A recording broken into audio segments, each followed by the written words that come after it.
Good evening students, कैसे हैं आप सब। आई होप आप सभी अच्छे होंगे। तो देखिए बेटा, हम अपना चैप्टर आगे कंटिन्यू करते हैं, सॉल्यूशन।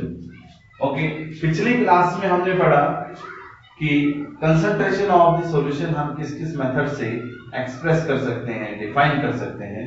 तो हम पहले हमने पढ़ा कि परसेंटेज क्या होती है, उसके बाद पढ़ा स्ट्रेंथ क्या होती है, उसके बाद पढ़ा मोलैरिटी क्या होती है, और फिर लास्ट में हमने पढ़ा मोलैलिटी क्या होती है। आज हम अपना नेक्स्ट मेथड पढ़ने जा रहे हैं। नेक्स्ट मेथड इज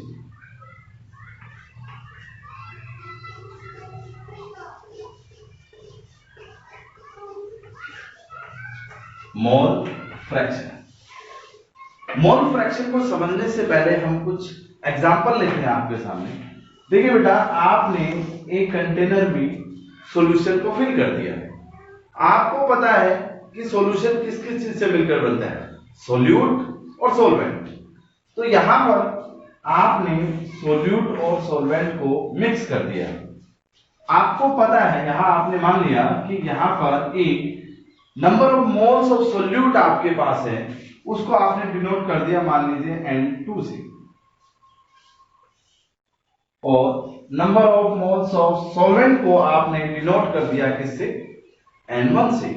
मींस 1 यहां हम डिनोट कर रहे हैं कि आपका सोलवेंट है, और 2 डिनोट कर रहे हैं कि वो सोल्यूट रिप्रेजेंट कर रहा है।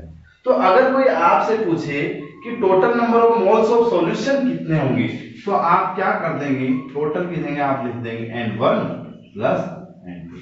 ऐसे कर सकते हैं बेटा, clear. Total number of moles of solution में क्या होगा कि सोल्यूट के नंबर ऑफ मोल्स और सोलवेंट के नंबर ऑफ मोल्स दोनों को आपने ऐड कर दिया, वो आपका complete number of moles of solution आ गया। तो देखिए बेटा, हम क्या करते हैं, मान लीजिए आप क्या करते हैं, यहां क्या लिखा है, मोल फ्रैक्शन, मींस मोल का फ्रैक्शन। यहां पर क्या बात की जा रही है कि मोल फ्रैक्शन क्या होता है, किसका मोल फ्रैक्शन। मान लीजिए आप किसी सोल्यूट का मोल फ्रैक्शन निकाल रहे हैं, तो कैसे करेंगे, सोलवेंट का मोल फ्रैक्शन निकाल रहे हैं तो कैसे। हमने ऐसे किया कि mole fraction of solute, solute को आपने डिनोट कर दिया किससे बेटा, यहां पर मोल फ्रैक्शन को डिनोट किया x से, सोल्यूट रिप्रेजेंट करता है 2 से। ओके, तो mole fraction of the solute represented by x2। तो हम क्या लिखते हैं, जब भी हम किसी का मोल फ्रैक्शन निकालते हैं, तो जिस भी चीज का आप मोल फ्रैक्शन निकाल रहे हैं उस चीज को आप ऊपर रखिए। यहां पर किसका निकाल रहे हैं, सोल्यूट का। तो सोल्यूट को आपने डिनोट किया है x2 से, मींस 2 से आपने डिनोट किया है। वहां पर 2 क्या है, N2, N का मतलब नंबर ऑफ मोल्स, 2 का मतलब सोल्यूट। ओके, तो यहां पर आपने number of moles of solute ऊपर लिखे, और डिवाइड में आपने क्या किया कि number of moles of solution नीचे लिखा, total number of moles of solution आपने नीचे लिखा। तो आप ये देखिए कि जब भी आप इस फ्रैक्शन में किसी चीज को लिखते हो, इस फ्रैक्शन में जब भी किसी चीज को लिखते हो, तो इस फ्रैक्शन की टर्म को आप क्या बोलते हैं, मोल फ्रैक्शन बोलते हैं बेटा। कि मोल का फ्रैक्शन, नंबर ऑफ मोल का फ्रैक्शन किस तरीके से लिखा जाए, तो उस पूरी टर्म को आप क्या बोलते हैं, मोल फ्रैक्शन। यहां पर रिप्रेजेंट क्या किया, x रिप्रेजेंट कर रहा है आपका मोल फ्रैक्शन से, 2 रिप्रेजेंट मींस सोल्यूट का मोल फ्रैक्शन आप निकाल लें। जब आप सोल्यूट का मोल फ्रैक्शन निकालें तो आप देखेंगे कि number of moles of solute आप ऊपर लिखेंगे, और total number of moles of solution आप कहां लिखेंगे, नीचे लिखेंगे। तो इस फ्रैक्शन को आप क्या कहेंगे, मोल फ्रैक्शन। इसका बेटा x2 लिखा है, तो आप सोल्यूट का मोल फ्रैक्शन निकाल रहे हैं। इसी तरीके से अगर कोई आपसे ये कहे कि मोल फ्रैक्शन ऑफ सॉल्वेंट निकालिए, तो डिनोटेड बाय x1, आप क्या करेंगे, N1 divide by N1 plus N2। ये क्या हो जाएगा आपका mole fraction of the solvent.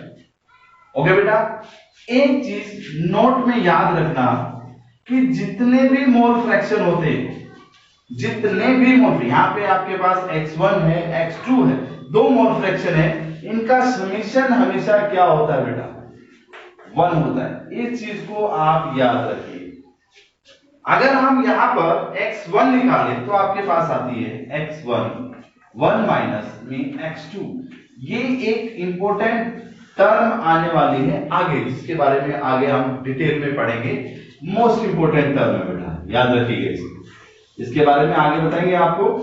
Okay, तो ये आपका क्या है, आपका मोल फ्रैक्शन आप कैसे निकालते हो। इसके बेसिस पे काफी न्यूमेरिकल आते हैं, इजी न्यूमेरिकल आते हैं, कोई कंफ्यूजन होने वाली बात नहीं है बेटा। ओके, आगे चलते हैं।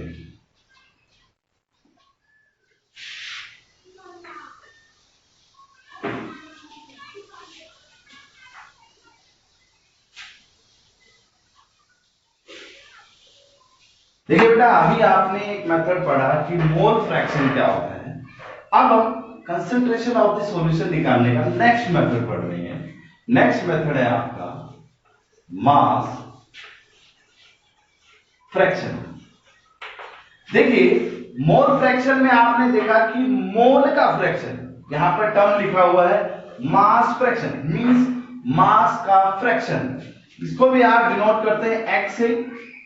अब मास की बात जब आएगी, जब आप मास फ्रैक्शन निकालेंगे तो मास के अंदर आपका वेट आएगा।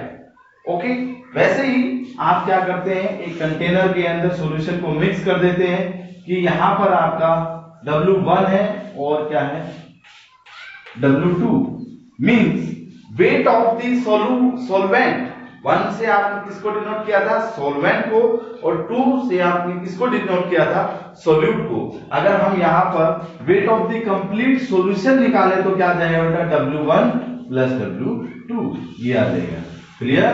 तो यहां पर हम क्या करते हैं, यहां पर आपसे ये कहते हैं कि mass fraction of the solvent निकालिए। ये क्या है, denoted by mass fraction, x denoted by mass fraction, 1 denoted by solvent. तो हम क्या करेंगे बेटा, सॉल्वेंट का है W1 ऊपर लिखेंगे, यहां पर कंप्लीट सॉल्यूशन का वेट लिखेंगे।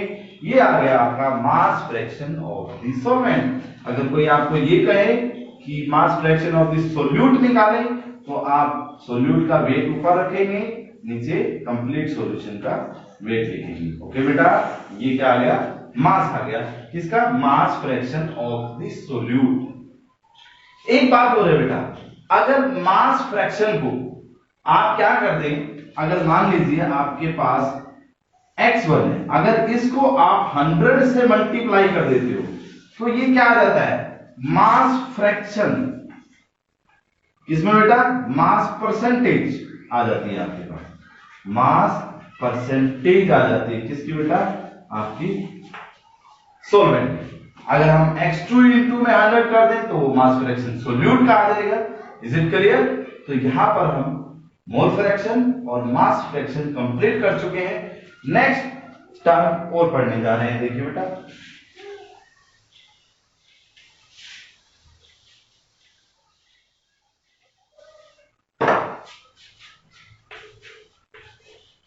ppm means parts